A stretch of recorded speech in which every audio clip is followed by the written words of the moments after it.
বন্ধুরা,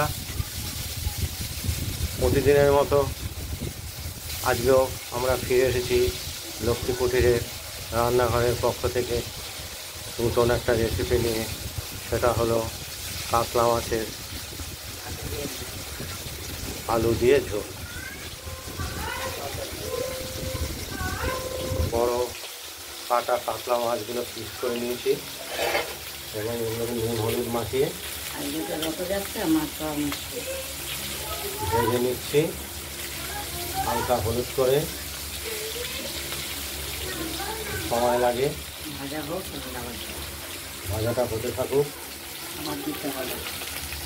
আর এর সঙ্গে দেব আলুটাও কেটে রেখেছি,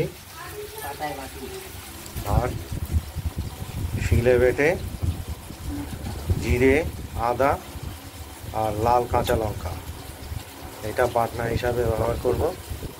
দেখতে থাকুন। মাছগুলো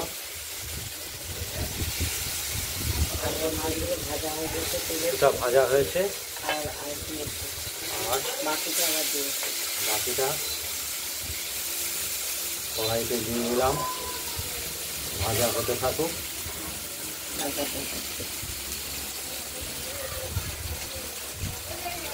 আপনারা দেখতে থাকুন। তেজপাতা, শুকনো লঙ্কা, দারচিনি দিয়ে ফোড়ন দিয়েছি, আর জিরে দেবো, এলাচও দিয়েছি, আর জিরে দিলাম, আর আলুগুলোকে ভাজা ভাজা করে নেবো। আলু দিয়ে দেওয়া হলো।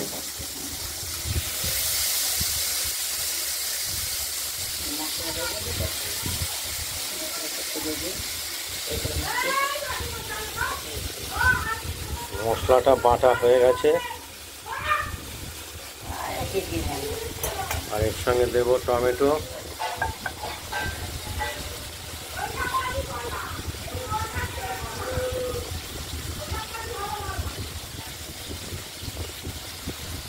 টমেটোটা দিয়ে দিলাম, ভাজা হয়ে এসেছে।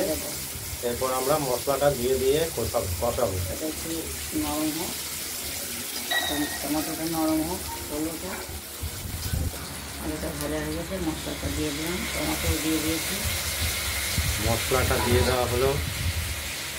টমেটোটা আগেই দেওয়া হয়েছে, এবার আমরা কষিয়ে নেব। তারপর হলুদ দেবো, প্রয়োজন মতো হলুদ। কষাবো। আপনারা দেখতে থাকুন। কষানো হলে তারপর ঝোল দেবো, মাছ ছেড়ে কষানো হয়ে গেছে, তেল বেরিয়ে গেছে। এবার আমরা জল দিয়ে দিলাম।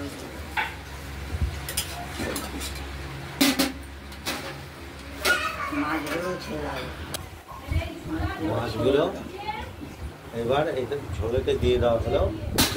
বাটিটা তেল এরপর মাছটা দেওয়ার পরে এই ঝোলটা যখন ফুটে উঠবে, আলুটা একটু সিদ্ধ হবে, আলুটা একটু সেদ্ধ হবে, তাহলেই তারপরে হয়ে যাবে। মাছের ঝোল আমাদের কমপ্লিট।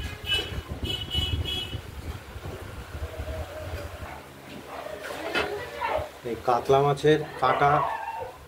মাছের ঝোল আলু দিয়ে তৈরি, রেডি হয়ে গেছে। এবার আমরা এটাকে নামিয়ে ফেলব। বন্ধুরা, কাতলা মাছ আজ এই পর্যন্তই। আপনারা বাড়িতে ট্রাই করে দেখবেন, কমেন্টস করবেন, লাইক করবেন আর শেয়ার করে দেবেন আমাদের এই চ্যানেলটাকে। আজ এই পর্যন্ত, নমস্কার।